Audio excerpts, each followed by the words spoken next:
Assalamualaikum warahmatullahi wabarakatuh. Salam sejahtera untuk kita semua. Semoga hati kita selalu dipenuhi cahaya kebaikan dan selalu diberi kesehatan, kelapangan hati, dan keberkahan rezeki. Amin. Setiap budaya punya caranya sendiri dalam memandang cinta, tubuh, dan praktik hubungan antara suami istri. Namun, tahukah Anda, ada sebuah pulau kecil di lepas pantai Irlandia yang menyimpan kisah unik. Namanya Innisbeg. Di sana, praktik hubungan antara suami istri dijalani dengan penuh kehati-hatian. Hal ini dianggap tabu, nyaris tak pernah dibicarakan, bahkan sekadar aurat pun dijaga seketat mungkin. Yang lebih mengejutkan, pasangan di sana konon tetap berpakaian saat melakukan praktik pengeceritan, sebuah tradisi yang mungkin terasa asing bagi kita, tapi justru menjadi bentuk kesopanan dan martabat bagi mereka. Seperti apa potret kehidupan masyarakat di sana? Hari ini kita akan menyelami kisah Innisbeg, sebuah cermin bagaimana tradisi, agama, dan nilai sosial bisa begitu kuat membentuk cara pandang masyarakat terhadap seksualitas dan kehidupan sehari-hari. Jangan kemana-mana, tetap bersama kami. Seruput dulu kopi atau teh hangatmu dan mari kita simak kisah ini bersama-sama agar tidak gagal paham di antara kita.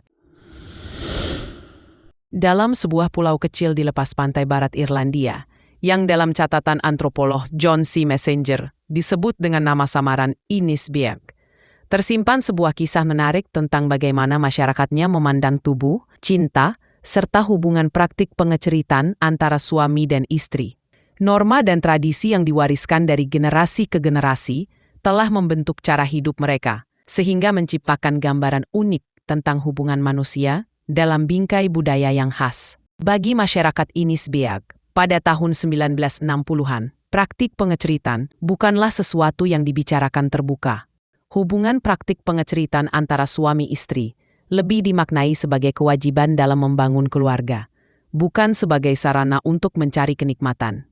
Norma kesopanan dijaga begitu ketat. Dalam catatan etnografi, bahkan disebutkan bahwa pasangan suami istri lebih memilih tetap mengenakan pakaian saat melakukan hubungan praktik pengeceritan, sebagai bentuk menjaga rasa malu dan kehormatan. Sehari-harinya, penduduk Innisbeg hidup dari pertanian, beternak, dan memancing. Pendidikan terbatas, interaksi dengan dunia luar pun minim. Nilai-nilai agama Katolik yang kuat semakin mempertegas pola pikir konservatif mereka, terutama dalam hal tubuh dan seksualitas. Mereka hampir tidak mengenal tradisi yang melibatkan keterbukaan dalam hal berpakaian. Bahkan aktivitas sederhana seperti berenang jarang dilakukan. Bagi mereka, tubuh adalah sesuatu yang sepatutnya selalu dijaga dalam balutan kesopanan. Pulau kecil ini sering menjadi objek studi antropologis karena masyarakatnya memiliki cara pandang yang unik. Dalam catatan antropologis, pulau ini pernah digambarkan sebagai komunitas yang sangat konservatif, dengan norma-norma sosial yang ketat terkait hubungan antara pria dan wanita. Hingga setengah abad lalu, masyarakat Innisbeg memandang keterbukaan dalam hal berpakaian sebagai hal yang tabu. Anak-anak dibesarkan dengan pengetahuan minim tentang tubuh dan interaksi antara pria dan wanita sangat dibatasi. Bahkan urusan biologis sehari-hari dianggap sesuatu yang seharusnya dijaga rapat-rapat. Gambaran ini mungkin terdengar aneh bagi orang luar, namun bagi mereka, hal itu adalah bentuk pelestarian martabat dan kesopanan yang menjadi pondasi tatanan sosial mereka. Namun, seiring berjalannya waktu, pulau kecil itu tidak lagi berada dalam isolasi total. Pendidikan, teknologi, dan arus informasi global perlahan masuk ke Innisbeg, membawa pandangan dan gaya hidup baru. Nilai-nilai yang dulu kaku mulai melunak. Cara masyarakat memandang tubuh, seksualitas, dan hubungan antarpersonal mengalami pergeseran. Generasi muda kini memiliki akses pada pengetahuan yang lebih luas, sehingga persepsi mereka tentang norma sosial tidak lagi sama seperti orang-orang setengah abad lalu. Terlepas dari asal-usulnya yang samar, kemeriahan dan keunikan tradisi di Irlandia Barat menarik pengunjung dari seluruh dunia. Salah satu di antaranya yakni Festival Perjodohan Lisdoonvarna, tradisi unik yang masih bertahan di tengah perubahan zaman. Selama bulan September, kota kecil Lisdoonvarna di County Clare berubah menjadi ibu kota pencarian jodoh terbesar di Irlandia. Matchmaking Festival yang berlangsung sepanjang bulan ini adalah peristiwa sosial terbesar yang berakar pada kebutuhan praktis masyarakat pedesaan pada abad ke-19.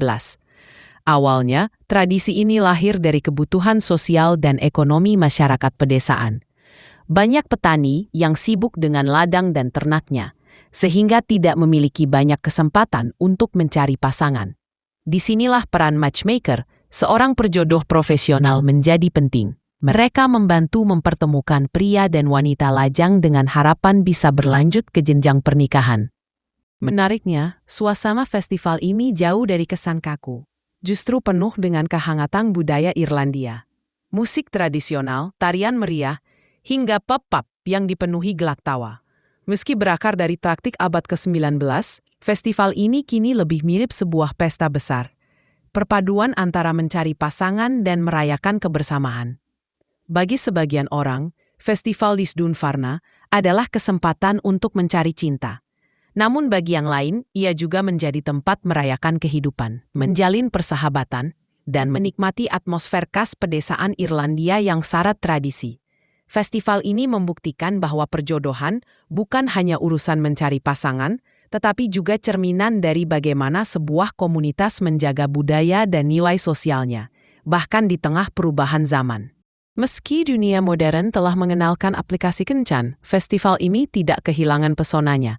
Ia berevolusi menjadi perpaduan memikat antara tradisi kuno dan perayaan modern, dipenuhi dengan musik tradisional Irlandia, tarian Seili yang riang, dan percakapan hangat di pub.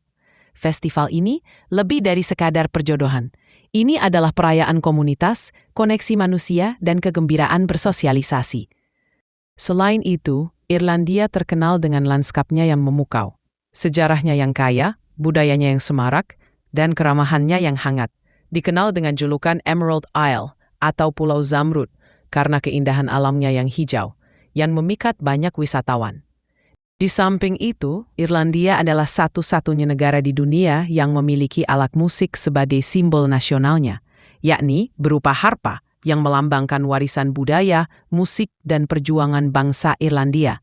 Selain itu, Republik Irlandia adalah negara asal festival Halloween, memiliki jumlah penduduk berambut merah terbanyak di dunia, dan memiliki jumlah kastil dan reruntuhan yang sangat banyak.